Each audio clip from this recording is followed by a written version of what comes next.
I say that it is discriminatory because it talks about SC, ST, OBC, etc., which is actually utterly false because the clause 3E provided for all kinds of discriminations, wherein all general students also could come in.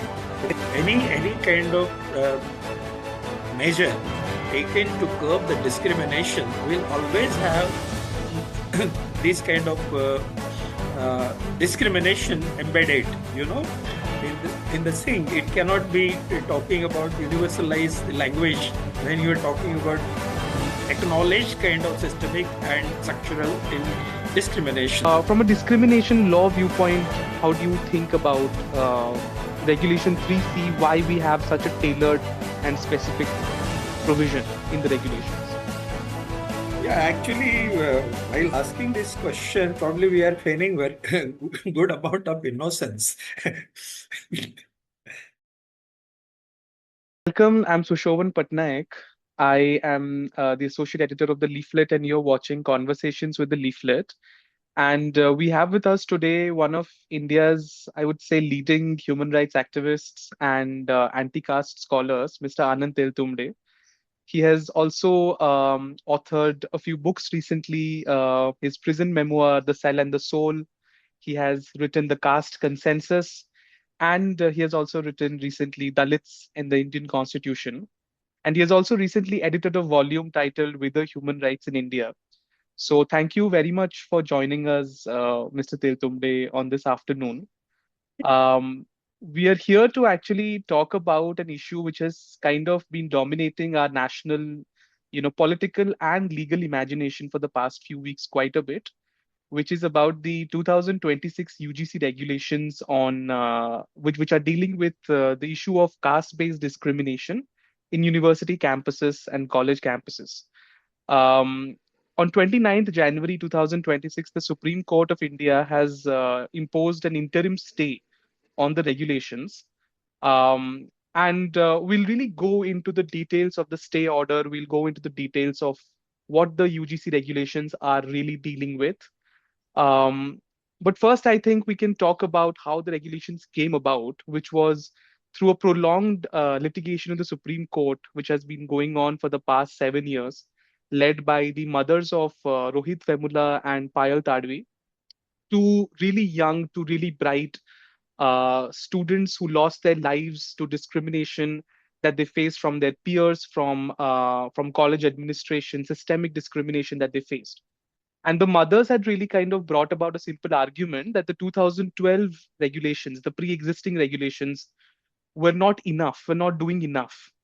Mr. Tiltumde, what I wanted to hear from you was about the fundamental reasoning that the Supreme Court has used to stay the regulations, which is the logic of misuse, right? The court has said that the UGC regulations have the potential of being misused, and they can be misused, number one, because they are vague, and number two, the court has said, is because it does not provide for punishment against false complaints. So students from upper caste communities may end up getting into trouble and may not have a remedial situation after that. But I think the broader discussion here is about the idea of misuse, because this is not the first time we are hearing about this idea of misuse. We have repeatedly heard this logic being used in the context of protective legislations like the SC/ST Act, like the Domestic Violence Act. And this time it has been used in a regulation which was barely in enforcement. Within 10 days of it being notified, it has been stayed. So it is the apprehension of misuse in the future sense which has led the court to kind of stay the regulations at the moment. So maybe just to begin into just get into this topic by hearing from you first about what your thoughts are on this concept and this logic of misuse particularly. Thank you. You see, there were something like 6 issues where before the Supreme Court to decide from the petitioner side. Okay. One of that is certainly something they say that it is discriminatory because it talks about SC, ST, OBC, etc., which is actually utterly false because the clause 3E provided for all kinds of discriminations, wherein all general students also could come in. Okay, so it's just a 3C clause which talked about these sociological facts that SC, ST, OBCs are structurally and systemically discriminated against in Indian society. So that was one. The second one was that what you said, that misuse, and there has not been penalties provided for such kind of misuse by this community. And third thing was vagueness. The fourth thing was risk of something like misuse by equity committee itself. Fifth was administrative burden. That was a alibi projected because all these things are fancy things. And sixth, of course, was a possible violation of 15.4 and 16.4, etc. Article of equality, basically, in simple language.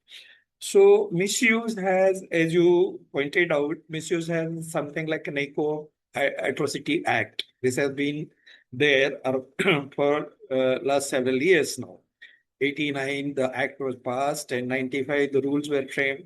This time frame also is important because this case also was filed in 91. It took 7 years, as you rightly said, to come before Supreme Court to any kind of conclusive stage. Okay, and immediately when the upper caste actually brought in the case before the Supreme Court with such kind of alibi, as Supreme Court immediately grant them hearing next day and stays also on the same day. So this is what I called in. I wrote, as a matter of fact, several articles explaining most of these issues in various kinds of periodicals. So cumulatively, they address everything. But nonetheless, this is what the hierarchy of responsiveness is Supreme Court also. Because you see this kind of thing going on in recent years, that the political prisoners or something like people from marginal communities, when they go to Supreme Court, there is something like, business as usual kind of attitude Supreme Court adopts, and the case drags on for years and months. This is very usual to see.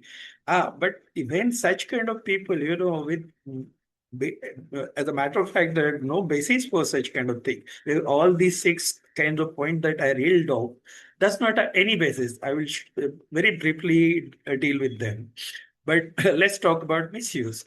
Now, Atrocity Act was always being projected that there is huge misuse about it. And 2018, rather, one of the Maharashtra cases reached Supreme Court, and Supreme Court considered that, oh yeah, there is the misuse and this needs to be sort of dealt with. And they diluted the entire clause. That was in March 2018, if I remember correct. And there was huge uproar by from the scheduled caste side, and that made the legislature to take note of, and the law was passed. The legislature was passed in August 2018, reversing those kind of things. And Supreme Court also had to take cognizance of that. In 2020, they restored the law.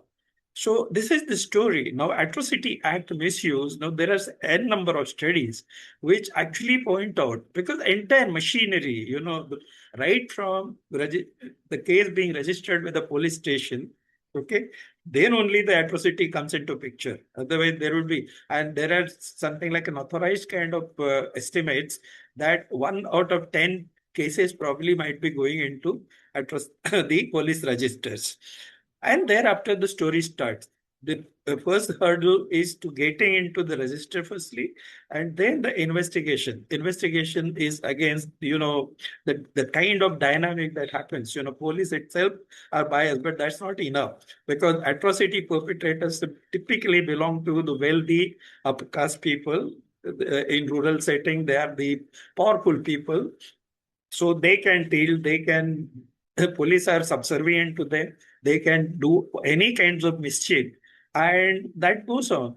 Like when it reaches to the court, When the charge sheet file reaches to the court, etc., the prosecution can play a mischief. Then judiciary also could play a mischief. When we see this kind of discriminatory attitude at the level of Supreme Court, you can just imagine what the lower court could be.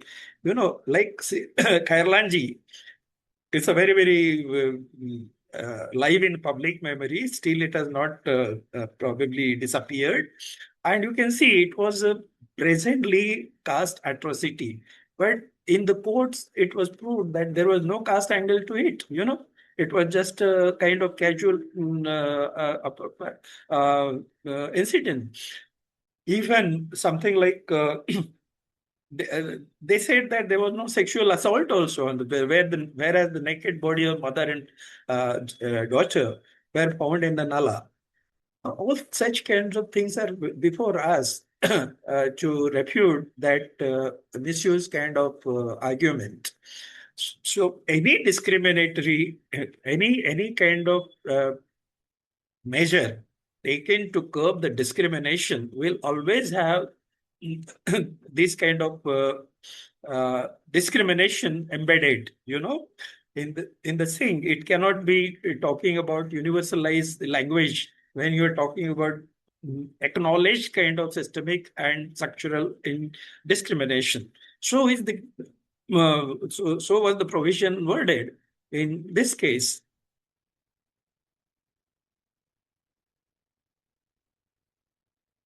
Absolutely. So basically, what you're saying is already, marginalized students from marginalized communities in universities are in a situation where the adjudication itself may be prejudicial, and that to take actually a case to its logical conclusion where successful finding of caste discrimination can happen, already that is a challenge. And on top of that, you bring in provisions for false complaints, so that can be doubly damaging for students from Dalit communities, from ST communities, from OBC communities. No, what would um, happen is that entire onus would be shifted to the victim.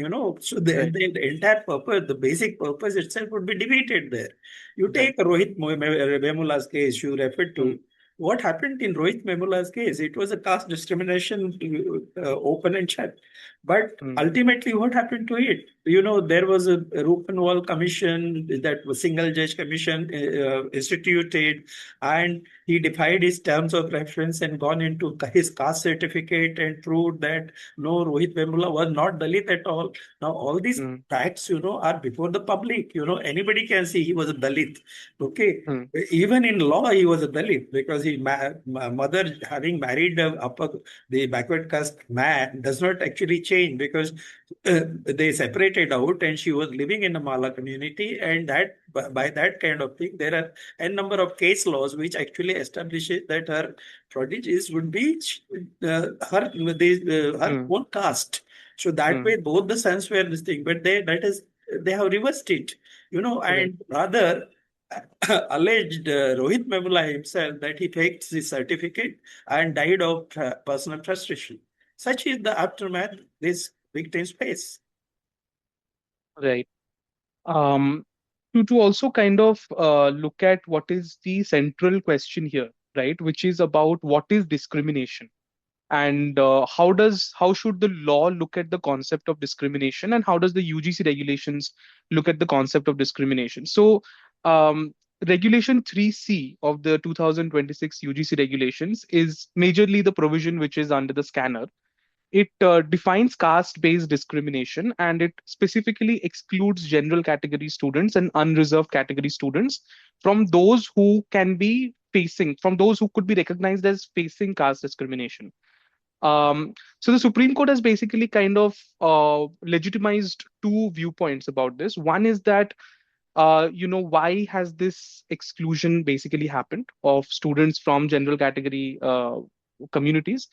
And the second is that the court has said that you already have Regulation 3E, as you said, uh, which is describing discrimination in a broader sense. So if you already have a provision which is describing discrimination in a broader sense, what is the need for a specific discrimination of caste-based discrimination? So what I want to know from you is, philosophically, how should we think about this? Because how should we think about the concept? Why should we be specifically framing discrimination as something that flows from one direction to the other, and legally acknowledge the specific groups who are facing discrimination, and talk about targeted remedial action that can be brought about on the basis of these classifications. So from a discrimination law viewpoint, how do you think about regulation 3C, why we have such a tailored and specific provision in the regulations? Yeah, actually, while asking this question, probably we are feigning very good amount of innocence. It is a known fact that Indian society is a hierarchized society, and there are certain social groups which are discriminated against. They are structurally placed like that, and systemic discrimination has been heaped on them since ages. So there cannot be a very fundamental argument that we cannot hide the fact that now there is there is a constitution provision also. Constitution provision had to made an exception in 15.4 and all, instituting reservations that this is something like exception for the universal equality. Okay, now this is constitutionally instituted. So where is the question of something like discovering the new fact that why this is being talked about now? Now it is too late to really invoke that kind of issue. Discrimination in campuses also is very well established. There have been committees like Mungekar Committee or Thorat Committee, which actually expose this kind of thing, how discrimination actually systematically happens. I have been, I have been a student of elite institutes. I have been faculty in elite institute. I have been a CEO of a company. So I do know, from a closer angle, that how systematically these things happen. There is a reluctance in a very, very innocent people also in upper caste who are very clear in their mind and who acknowledge that there should be something done to scheduled caste, etc. They would very broad-minded people, but there is still kind of some bias embedded in their minds, and a misconception that these people are being pampered and things like that. So suppose in an interview that the fellow really does very well, and then you discover somebody pointed out to me in my interview board that one fellow we got, and he was doing very well, he did very well in interview, and the other board member actually nudges me, Anand, he's a scheduled caste, because I did not have a caste. Huh? So he tells me that he's a scheduled caste. He will either way he will get in. So why not actually lodge him in the scheduled caste slot? So this is the kind of subtle way the discrimination keeps on happening. Okay. Now the rule is that if he has done well and he's not claiming something like reservation and coming on merit, he should be slotted in an again general seat, and one more person could be accommodated from among scheduled caste. So in this short example, that is the case. You know, this case itself emanated from the discrimination. Rohit Vemula's one, and the what was that girl, Payal went Tadvi's. in Payal Yes. Tadvi, who belonged to Bhid Tadvi kind of scheduled tribe case. But religion-wise, she was a Muslim. You know, Mm, so these actually emanated from that. These were black mm, cases of caste discrimination. Rohit Pemula mm, I covered. Payal Tadvi also was a similar case. And there are n number of cases, and not that everything comes in. Discrimination or the caste discrimination is not something which can be touched, etc. So, mm, kind of ghettos that form in elite institutions, of these students, which in a very different way, I commented upon, because I stand at a vantage position to see both the ways, very balanced way. And I am not very far for everything. I do not condone everything that happens to the scheduled caste. But as far as discrimination is concerned, this is a fact of life. You know, there's so many, and UGC data itself says with this Hindutva kind of wave coming in, which actually valorizes all ancient things, including caste system. So there Yes. has been kind of upsurge in these kinds of things, and there has been Mm. 180.4 Mm. percent increase in 5 years. The Yes. UGC data itself showed it. So Yes. what is the question? Yes. I mean, it's unfortunate that we have to go back to these basics and established facts. And the reason we're having to do it is because the Supreme Court has framed these as questions. The Supreme Court has framed this as a question: is why do you need a specific, description of caste-based discrimination? And which is why, I think it's important for us to also now somehow go back. But as you said, the case arose from a issue of caste discrimination, and there has been a long ongoing conversation about it. Um, Also, another question, another issue that the Supreme Court has framed, and I wanted your thoughts on that, which is also related to this issue of discrimination.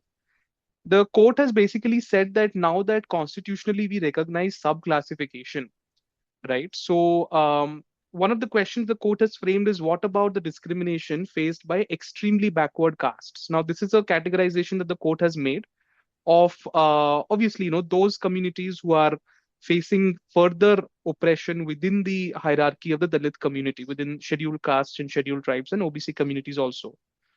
Um, Now there have been some people have pointed out issues with that. One is that, subclassification as a concept we have only dealt with in the reservations discussion, in the concept, in the context of benefits and reservations, not in the context of protections. And secondly, if that is really a problem, then you should also be, not implementing the 2012 regulations. And the court, while staying the 2026 regulations, has put the 2012 regulations back in continuance. But the 2012 regulations also don't really deal with subclassification. So, what are your broad thoughts on like this logic of subclassification, extreme, and the court is using this logic actually to attack Regulation 3E itself. That you have described caste-based discrimination in so and so way. What about extremely backward castes? So how should we be thinking about this issue? I would say the time is ripe for all such kinds of venomous things to crop up. So I'm not very surprised, because when Supreme Court actually brings in such kind of questions, it is better that they question this constitution makers. Okay, they are the constituent of constitution, not the writers of the constitution. The Supreme Court should confine to its own role. So it is better to question Dr. Ambedkar per se, why he actually drafted the clause like that. And is its own self in Supreme Court 50 years ago, N.M. Thomas judgment, which actually goes beyond even the constitutional words, and says that it's not an exception, but it's a actually integral part of the equality itself. So Supreme Court better ask them this question. And one is the constitution makers, and to itself. Yeah. Now, as far as this sub-categorization, it has been a politics. I have not never supported that, although I acknowledge that there has been something like uh, uh, uneven distribution of reservation benefit across the constituent castes. So that cannot be denied. But the subcategorization as a solution, I never conceded. I have been always problematizing it, and I have, even in recent book, I have uh, seriously problematized it. So subcategorization is a limited demand. It's something like the uneven distribution, which something is actually embedded in the policy of reservation as it is written, which is to be faulted, because it is incapable intrinsically to evenly distribute the benefits of reservation across all constituent castes, whether it is major caste or whether it is something like a minor caste. It is just incapable. I can prove it. Okay. Now, this is a limited question of subcategorization. Subcategorization cannot be elevated to something like an intra-scheduled caste discriminations. There has not been discrimination of that kind. You know, like they that way, if you go conceptually, then the caste is a continuum of hierarchy, so if that hierarchy is there, that is rather my argument that all these kinds of patch-up solutions are not going to be solution, and constitution makers also are wrong. I'm finding fault with that. So I'm not upholding everything, but in a limited sense, like there is no question of something like discrimination happening within the uh, some scheduled caste per se. So Supreme Court is grossly wrong in invoking this kind of issue and making it a subject. You know, Hmm, hmm. The last, I think, discussion we'll have, and this is less of a legal discussion, and I think more about me wanting to know your political insights on the issue. You have been someone who has politically observed, the issue of reservations for decades now. Um, how do you kind of see the current agitation against the UGC regulations, which has been majorly led by upper caste groups? Do you see, firstly, do you see parallels with, the anti-Mandal agitations that unfolded in the 1990s, early 1990s? And why do you think exactly these agitations are happening right now? Are they actually about the apprehension of misuse, or do you think there is a greater pushback against reservations that is at the root of this, or do you think there has been a normalization of, majoritarian tendencies currently? Because in one of the recent protests, there have been protests and there has been some violence which has happened in Delhi University, in JNU, over the last few weeks relating to these UGC regulations. And somebody had actually come out and shouted, Manuvad Zindabad or something like that during these protests and all that. So how do you kind of perceive what exactly is happening? How should we be making sense of all this? the way the entire episode is enacted, I don't see TV, etc. But what little I could see on social media, because whenever I write, I just refer to shuffle through social media things, etc. Get a sense. So there was something like uh, unreal associated with the whole thing, and given uh, the character of the ruling party, that nothing it does which is not connected with his power logic. So then I started digging up, and I found that there are some UP elections coming in and they want 245. Now, anyway, having taken control of election commission itself, they should not be worried. But at layer by layer, they are actually fortifying that their electoral victories, and they are quite worried about the UP victory also. And 24 data and even previous UP election shows that they need to kind of reinforce the OBC and SAST because they're drifting away from BJP very significantly.